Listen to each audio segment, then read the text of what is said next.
And she's one of the people that has been putting her soul into it Bucharest and NFT Bucharest. And she's going to be joined in this conversation by Ioan, the scientific lead of the SANEVERSE project, which is a metaverse experience driven by artificial intelligence. Alexandra, Zorila, member of the Research Center in Applied Ethics.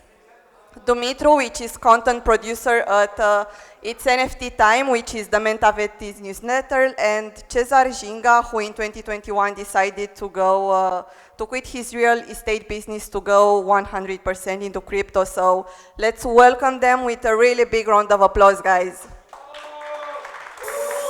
I'm Ioan, I'm a psychiatrist here in Bucharest, and I'm also the lead, I'm going to say consultant because expert it seems too much, in the SANEVERSE project. And you heard a bit about what SANEVERSE is. And also I'm doing a PhD in philosophy of psychiatry. So there's that. Perfect, Alexandra, thank you. So I'm a philosopher, I'm an ethicist, and I'm a member of the Center of Research in Applied Ethics at the University of Bucharest. And I was a part of quite an important project on human enhancement, and that's that. I like to be amongst researchers, therefore I'm going to call myself a researcher. I'm a Web3 researcher today. And also I don't admit it often. I think I need therapy from time to time myself. Hi, I'm Cezar. I'm TOKERO community manager. And I like to keep a balance in my life between my mind, my spirit and my body. And that's why I really love this topic. Great. Thank you very much, guys. Today we're gonna cover as much as we can from an important topic, which is the digital self, and I'm gonna go ahead and ask a question, and that is, how do you feel that we can define today the concept of digital self in today's interconnected world? It becomes harder and harder to actually give a definition of what a digital self is. Maybe you, from a professional perspective, you can help us a little bit with better understanding the concept from this perspective. Okay, I'll start then. We have this history of cyborgs, and it's important because in the 60s, when the race space was the thing, there appeared this concept of a cyborg to imply that it's better to get the human adapted to the context, not the context to the human. So the idea of a cyborg was used this way. Then it really entered the literature, and now when we talk about identity and hybridization and enhancement, we talk about cyborgs in a way. So from prosthetic limbs to I don't know, devices to keep your heart rate at a steady pace, to medication, we are more and more cyborgs. This adds to the globalization as well and the political aspects. But this is how I see now the self in a really hybrid way, and really kind of so we don't have a fixed identity anymore. It's more like at the intersection of different dimensions. Would you call these the new key components of redefining the digital dimension? Yes, sure. Yes, for sure. Yes. Also, when we talk about identity, we try to assess our own identity regardless of technology. We try to ask ourselves the question, who am I? And that's an age-old question since thousands of years ago. Now we have so many means, technological means, for this identity to be either enhanced, either modified, or downgraded, upgraded, you name it. And on this matter, that's why, and Alexandra said it very well, our identity and our self-image, self-perspective, and this digital self is constantly changing. We are not like, you know, the Amish communities. You know, the Amish communities or the Mennonites, which are very enclosed communities with the same structure, with the same values, hundreds of years and so on. We could be someone today, someone else entirely tomorrow, and so on. And this kind of speeding up, this catalyst is actually driven by technology. What does this mean for us? It means that in many ways we get lost. We get lost because technology is way faster than we can ever be. I don't know. I think there are 20 years since technology, it's kind of faster than us. So nowadays a certainty that technology is not keeping up the pace and it is going faster. Interesting. I will ask the non-professional part of the panel a question, and that is, is there any way, or do you feel that this digital self influences your perception of self-worth lately? Well, this technology is like a coin with two faces, right? So it can be dangerous, but you can use it like a tool for yourself to become a better version of yourself, because as he said before, we are always changing constantly, every day, day by day. It's not a secret. Every cell is changing in every moment. So we have to remember to be unique, because as he said before, most of the people are starting to become like they are the same in this technology field, and it's very important to don't lose yourself and to keep your trace. So you do find like you feel like you can still make the difference between the self that you are and then the image or what you want to portray as a digital self. Do you feel any way connected with that person that you have created, and that person is your image, online image, whatever that means for you? I didn't understand the question. I will repeat once again. Do you find that the digital self, the digital image that you have created for yourself as Cezar Jinga, but people do know you a lot from social, do you feel that that person is different than the one than your own self, your own true self, the one that you knew it first? Well, you know it's still you. Some people do. Some people, I mean, I find that some of us do get lost on this digital journey, and we do put more thought and more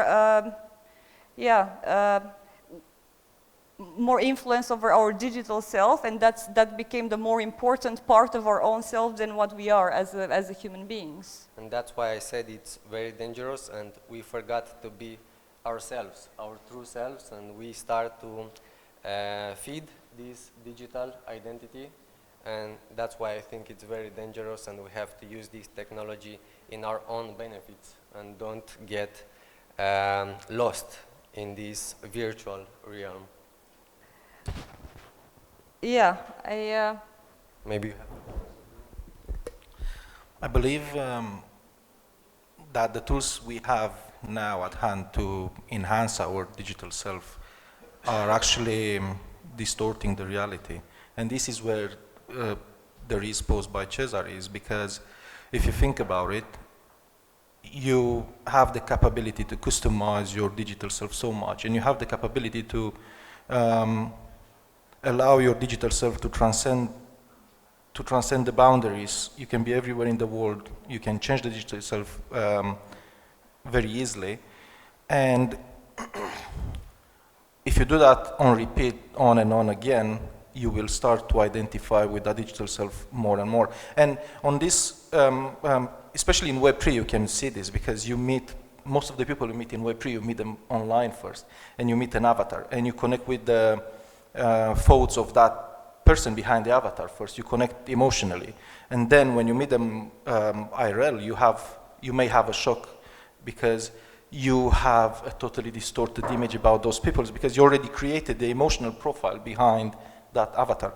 And the biggest risk here is that if you don't realize that this is just a tool, as Cezar was saying, there is a risk to start loving your digital self so much and not caring about your biological self enough, which is actually the real you. So these are actually the biggest risks that we're gonna face.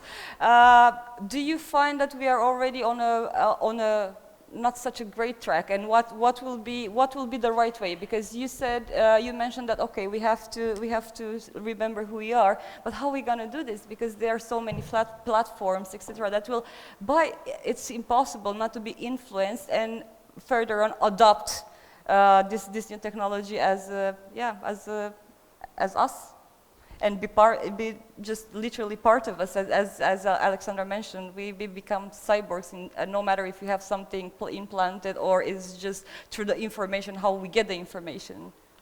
I think there is only one solution for that, and that's staying connected to yourself, doing things that make you feel human, like meditate, going outside in nature, having hobbies, and not spending every day, every second of your life just scrolling around TikTok, Instagram. I know for sure there are so many distractions now, and we need a discipline in our life. Everybody in crypto, they want freedom, but to be honest, I don't think everybody is ready to be free. What will you do with your freedom if you will have it? So that's why I think we really need discipline in our lives. Maybe each one of us, if we check our phones, how many hours we spend per day on the phone, I think we would be amazed and maybe shocked. Not amazed. I don't want to do that. So we better stay grounded, and that's how we can stay connected to ourselves and not starting loving this identity, this digital persona more than we love our true selves. Yeah, that's a beautiful story, and this is how it should be. But it's a little bit difficult, and it's great that you are able, and it seems that you are able to do that, and it's absolutely amazing while you are in this environment 24/7 anyway. It takes hard work and dedication, like in sports and in business and in like any aspect of our life. So I think if we are good at sports, I don't know what you like, football or maybe gaming or something like that, you can apply that discipline in our lives in these kind of situations. Not getting lost, staying you. I believe that anyone who gets lost in the digital realm, in order to get grounded, it has to go through at least one Phoenix bird processes, where they use this realm so much on and on again until they literally burn out, because as you said earlier, the technology is already faster than us for 2 decades now, and it's just going to be faster and faster, and with the implementation of AI in our life, it's going to be X-fold increasing, and we just can't keep it up. We just need to burn out and figure out that this is who we are, and these are the limitations, and everything that's outside there, they are only tools that we either use them to enhance our lives, either use them in a destruction mode. Yeah, it's. Do you have anything to add, Ioan, to this matter? In this case, because I know it's very late, and I would like to engage a little bit with the public, and maybe some of you doesn't choose to go to a therapist. Now you have a chance to ask some of them a question that is somehow in the back of your mind. Is anyone that will, please, Edward? Okay, I don't need the mic. Okay, we are speaking more and more about the digital twin, no? But I think we already experienced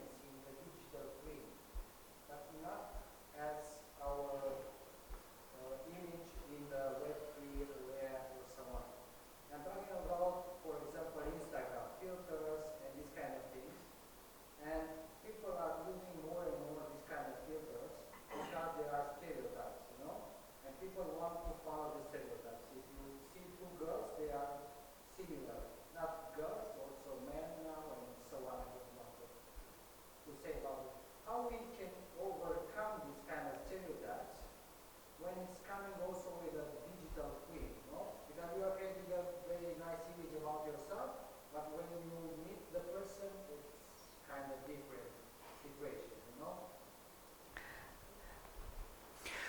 So, good question. We as humans are creatures of community. We want to be included. We want to, even though we want to maintain our own identity, even though we want not to be dressed the same, be the same, think the same, we want to be a part of something.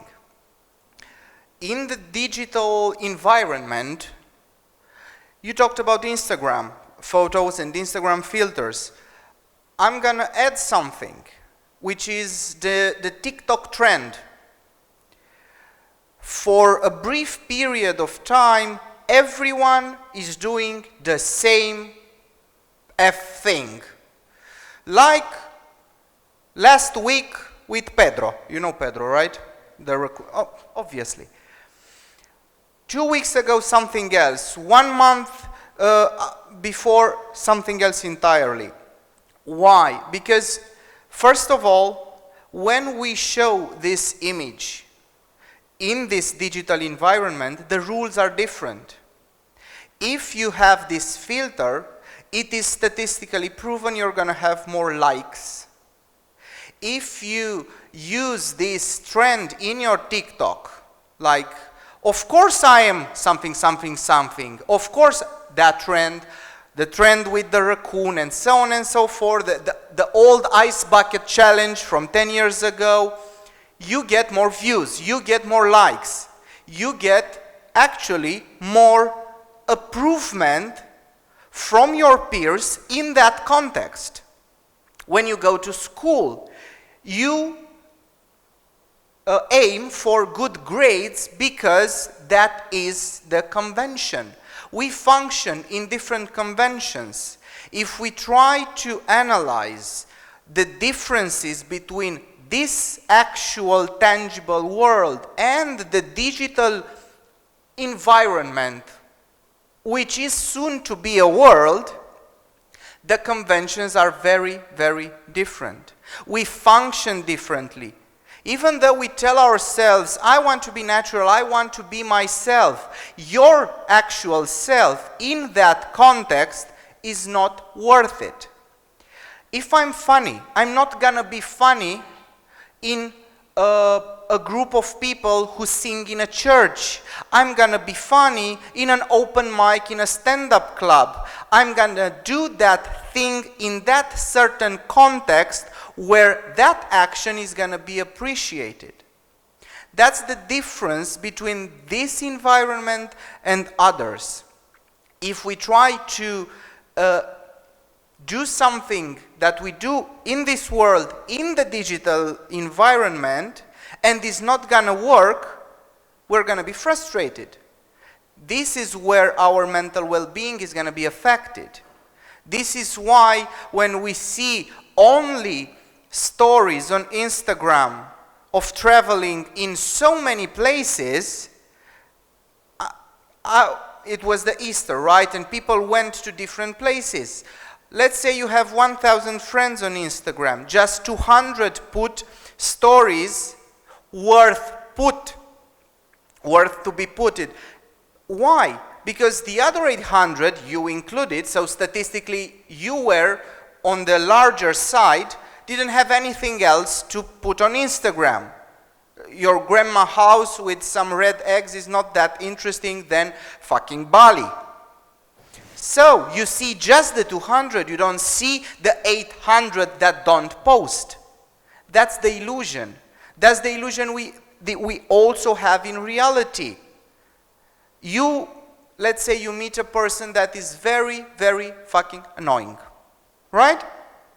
That person would still be annoying when they will leave and before you met them. What's the difference?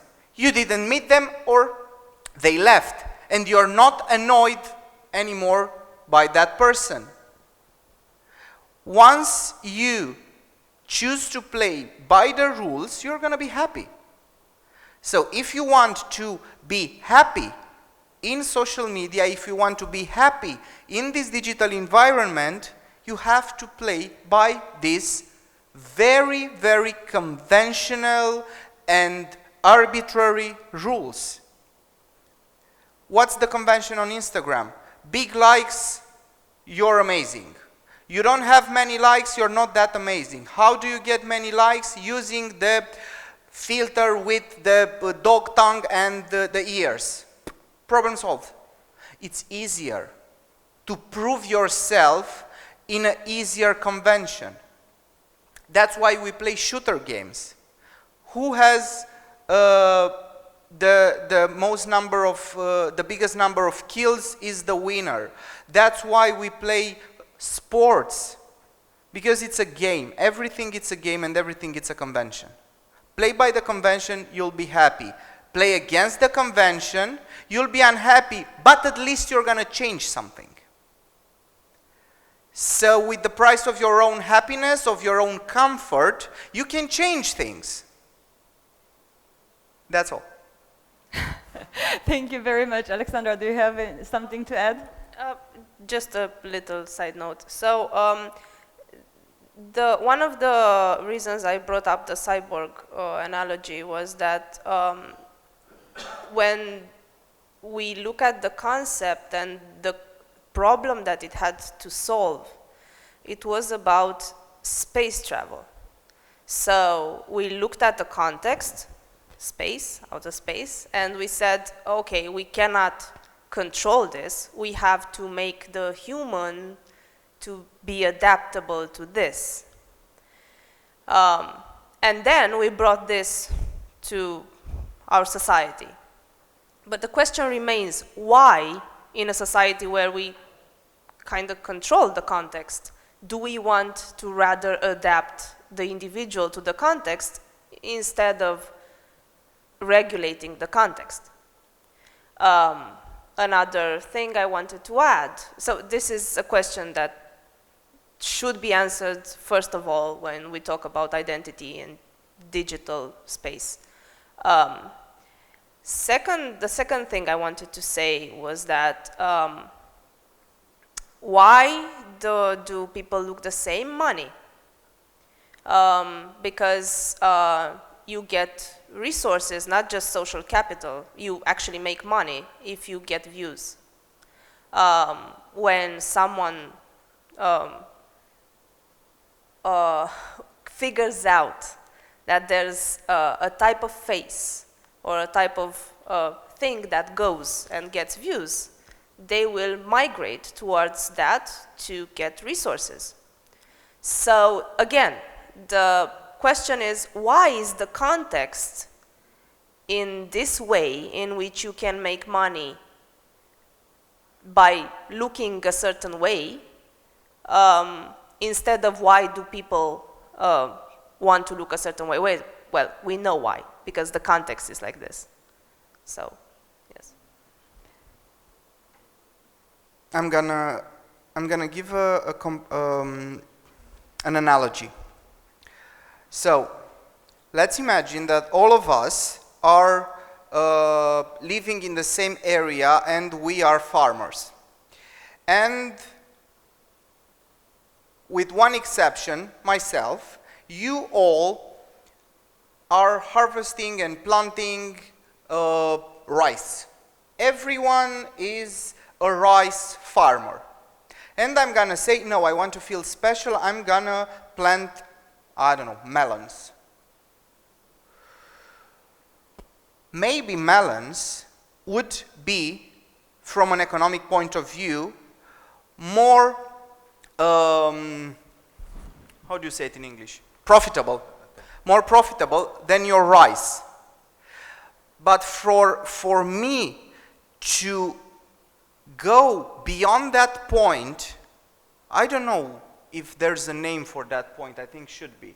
The point that I will transcend, let's say, the norm of the community is very hard, because in most of the cases, if I go in a village where everyone is a rice farmer, I'm going to be a rice farmer.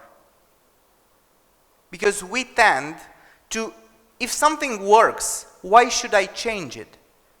It's a fear not of being more successful, it's a fear of being, well, worse than the context. So I want to play it safe. Obviously, for people that do not play it safe, could be a win or could be a loss. So you either go here, or could be the same. Anywhere on the spectrum. But the reality that you see is that everyone is doing okay with rice. Why shouldn't I do the same thing? Makes sense, right? It makes sense. But what?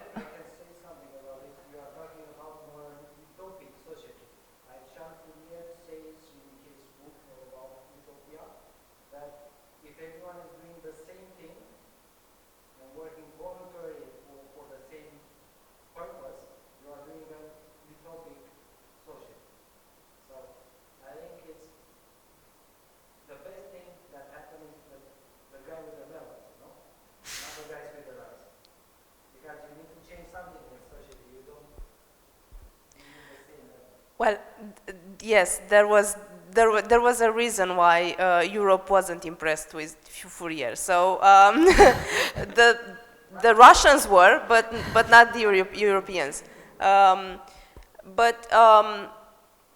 So there's this thing about uniqueness and authenticity. When you run after it, you risk getting uniformity instead. So this is my personal fight with this idea of superficial authenticity or easy uniqueness. We look for ways to dress like no one else, for ways to look like no one else, for things to do that makes us special. But true authenticity is linked with autonomy, which is linked with moral virtues. So it's about how you live. It's useless if you look like an alien, but you live like everyone else. You consume like everyone else, or you do the same stuff everyone does. You think the same. So this uniqueness and authenticity comes when you stand your ground in certain situations and you risk your, I would not say happiness, as Ioan said, because I do not think that's happiness, but comfort. Yes. There is so much struggle in trying to be somebody that we are not. And the problem is that we are so disconnected, and that's why people, I think, they are doing that, because I was doing the same. I needed to feel that I am accepted, that I have people around me, that I am connected, that I am seen. But this wouldn't be a problem if we would be in peace with ourselves. And it's so strange that we don't recognize when we have a mental problem or an emotional problem. For example, if you have a problem with your car, you go to the service. In 1 or 2 days, you don't want to risk and break your car. You just go to the service, you repair it. Maybe it's expensive, you raise some money from your friends if you don't have it. But if you feel lonely, you feel depressed, you feel anxiety, you don't see it. It's not like a physical pain, and you can feel it in your knee, and it's not like something that is broken in your car, and you're not aware of that, or you don't want to be the crazy guy in the room, and you don't want to talk about this. And that's very strange, and it's very sad that people avoid to solve these kind of problems. That's also, sorry, just 1 second. It's a stigmatization. It's, yeah, it exists. It's big and strong, and that's one of the reasons that I'm happy that we are doing this here, because we set up the stage for maybe a bit of less of stigmatization. Sorry, Mitika, please go on. You know what's beautiful about your analogy about looking after your physical assets that they can take you around, is because they drive you towards burnout. You value those things that they make you grind daily so much, because without them you feel you can't grind anymore. And what's beautiful about the burning out process is because actually you get into burnout because you say, you know what, I can do it, I'll do it again and again, I push myself a bit more, and that's, throughout the process you learn you can. And if you do some reverse engineering about it and say, you know what, I could do that shit for so long, what if I start to put this into developing my true self and returning to the basics? And that needs to go to Ioan's example about being fearful about not fitting in the society. And the fear always comes before you actually experience the pain, isn't it? So once you experience the pain, you realize that you cross that fear point, and now you are a different human being, and you can move forward and forward. And I think we just need more pain.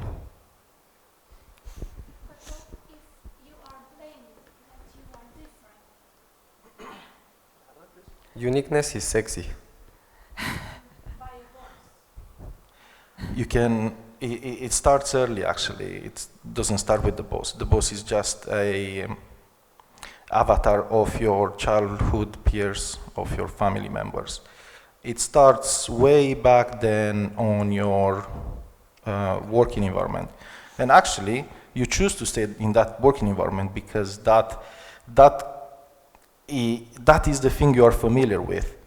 And it's so hard to quit that office environment because it brought you 2,000 euros a month, it brings you the physical comfort and everything, and there is the fear that if you scrape everything tomorrow, there is no after tomorrow. In reality, if you scrape everything tomorrow and you give yourself some time, some relief time, you'll figure out that your creativity starts to blow, and you'll be amazed of what you will call the new me, which is actually not the new you, is the you within you. Sorry. Yeah, Ioan, please. Don't get me wrong. What you did is a very elegant way of somehow victim shaming, in a way, because things do not start always in childhood, even though anyone nowadays tends to tell us that if something is wrong with you today, it's a childhood trauma. It's the label that we see everywhere. We are not just the sum of the experiences that happened to us and we did not choose. We are much more than that. And if, for example, you feel different in an environment, is because they consider you different, obviously. The main point would be, how comfortable are you with being different? It's not a problem if you are not comfortable, because, well, we can change environments, as all of you said. Look around. Those buildings weren't here. Probably was a very beautiful forest and we destroyed it. But anyhow, we change environments. But also, we can, instead of adapting, because it's very stressful and everyone is telling that we have to be resilient, that we have to grow stronger, that we have to take everything into our hands and put the fist in our boss's mouth, and doesn't really... Yes! We are not a society of Karens. If we don't like something, if we don't feel comfortable in some environment, and if we try with our own means, in our own way, which could be insufficient for that environment, and it's okay to be insufficient. If we try to change it, and we cannot change it, rather than changing ourselves in something that we don't want to, we go to an environment that cherishes the way we are. And that environment would be the one where we do not feel that different. Because if we want to feel different, obviously we stay in that environment. But if we want to belong, because we as humans, as I've already said, have this, it's an instinct of belonging to a group. We are social beings, if not animals. We have to be in an environment where we want to belong. So we change that environment. It's not easy, obviously, but it's not impossible. It's way easier than changing ourselves into something that we do not want to become. Make sense? Yep. Yeah, yes. Unless you guys want to, I don't want to. I just had the follow-up, but if you want to ask something else, go ahead. Yeah, I want to ask something about, like, I know, like, in NFT communities, especially that's where the NFT Bucharest, like, people are more driven about, like, the way the communities are being built. They're very driven for, like, the hype or, like, the brand or the money that will come from the utilities that the NFT is on. So I wanted to ask you guys if you can give us, like, a TLDR about what psychological traits or like stuff we could follow for like community building, because especially when it comes to like other stuff, other projects, it's a bit more complicated to bring people together. Every project is totally different. But it's not about like projects in like Web3 necessarily, but it's about like community building, because as you said, we all want to be part of something. So the question was, how can you screen the population in order to find who fits better in the community? No, it's like normally you see a lot of presentations about the psychology of UX UI in like and how to get more conversions on your website, blah, blah, blah. So I was wondering if you guys have any, like, from everything you've read or from everything you know, if there are like any psychological things that like any community builder should think of when they're community building in Web3 especially. Yes, diversity. That's the most important, the most simple thing, intuitive. Because, so there are people who thrive by going through phoenix cycles, like he said, to push the limits. But there are people who don't. So Cezar said, if you are good at sports, but what if you aren't? You don't have to be good at sports to live your life. You shouldn't be asked that, or to have a really great discipline. There are people who have really great discipline and they're really good at fitting in some positions, and there are people who are very good at fitting other positions.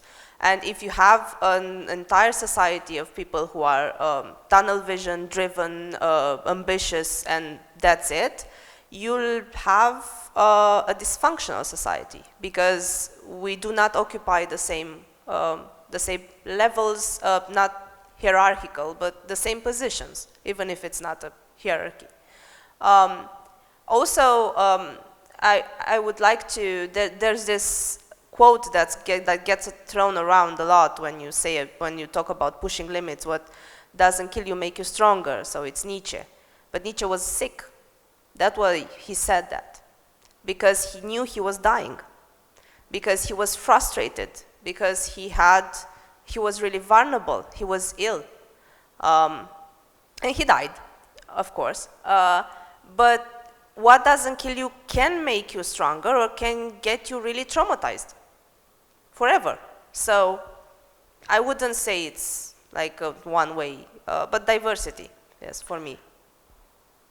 I would like to say that, especially with NFT communities, the blank canvas you have to start from is screw the social status.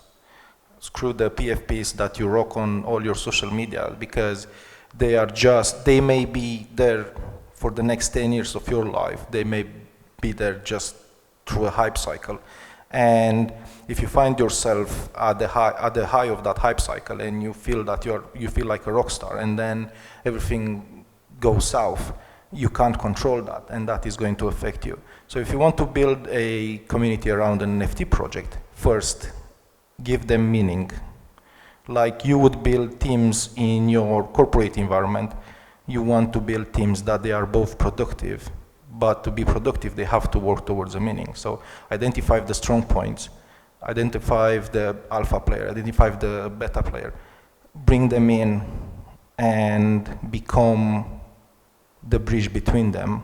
And when they will have a meaning to work for, they are going to self-connect, and they're going to find that they're going to create that core that is going to drive the community forward.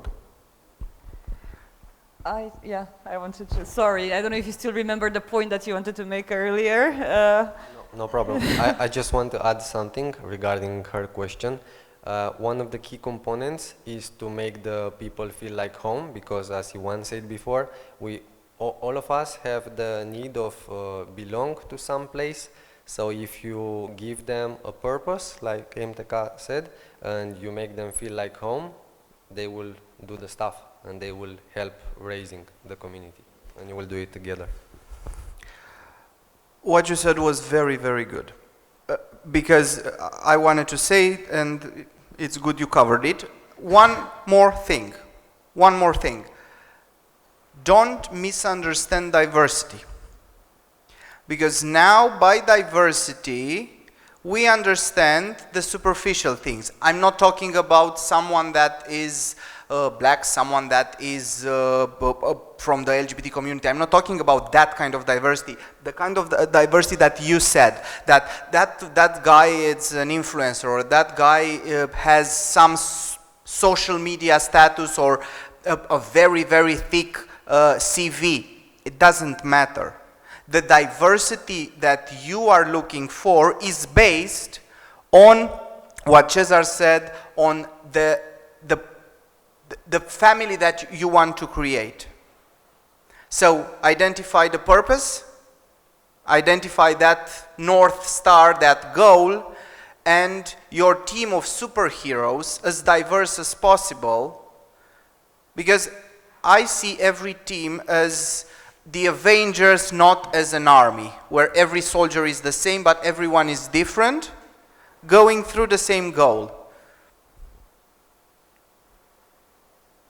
And that's it. Thank you so much.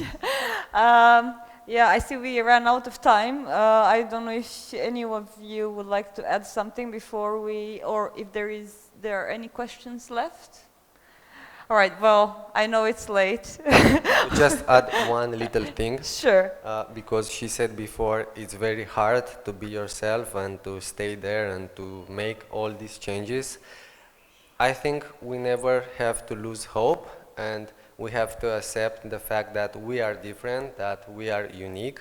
Maybe sometimes we have some problems, and we never used to lose this hope of sometime we will meet our crowd.